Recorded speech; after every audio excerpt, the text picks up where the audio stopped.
Next thing I wanted to ask you about is like the networking side of things. Mm-hmm. Something that always comes up, but it's one of the hardest things to actually to do properly, I think, because so many different ways you can approach it. But I wanted to ask, like, for the early stages of your career, how were you getting out there and making those connections? What was your approach to it? I just used to go out to loads of raves and meet people, and then maybe sneak into the backstage area and like talk to people there. Yeah, it's just being a nice person and like making connections that way. Mm-hmm. Out of a show of hands in here, who feels confident in the whole networking side of things? Yeah. I'm guessing the rest of the people kind of hate it as well. Yeah. You can also message people as well and be like, yeah, I really like your music. Yeah.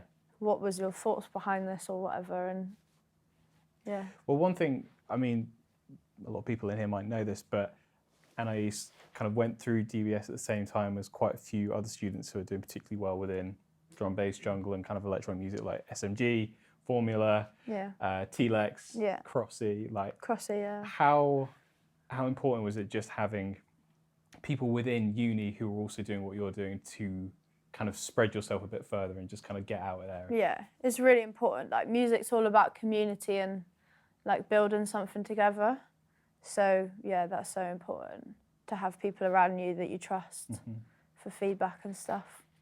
When it comes to like, you know, going out to raves and using it as an opportunity to kind of meet people or any kind of networking, like where do you separate the networking and having fun? Or have you found like a nice happy medium where you can do both at the same time?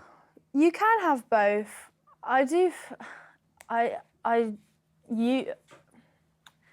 Yeah, that's a good question actually. I do have a few drinks when I'm playing, but I will never have more than that because I want to make a good impression to people. Like when I have fun is like during the week with my mates in the pub. Yeah. Yeah, that's fair. You don't want to have a. I don't want people to think, oh yeah, I know she gets trolleyed every weekend. There is an element of professionality that you've got to have, I think. Yeah, I think that's a fair shout to have. Yeah. Kind of talked about this question already, so I'm gonna skip this briefly. But like, for anyone in the room, you know, like that networking, making connections, just reaching out to people. Any questions you want to ask on this? I don't go to a lot of events. Like I get quite anxious around them. I don't travel very well, and like the style that I mix and stuff is like not particularly what's getting booked at the minute. So I'm focusing way more on like my production, the in-studio stuff.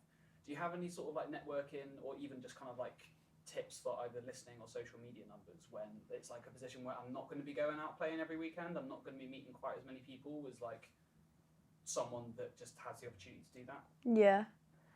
I don't know. Because like you see so much about, you know, like obviously say like you for example performing all the time, you'll meet loads of people through doing that, like you'll meet like loads of the fans. Yeah. Just like get stuff up on SoundCloud, like free downloads, stuff like that. Message people that you like. I don't know. Get on TikTok. Yeah. Just be yourself. Yeah. Sorry, that's a difficult question. That was a good question. Maybe I'll keep asking them then. Yeah.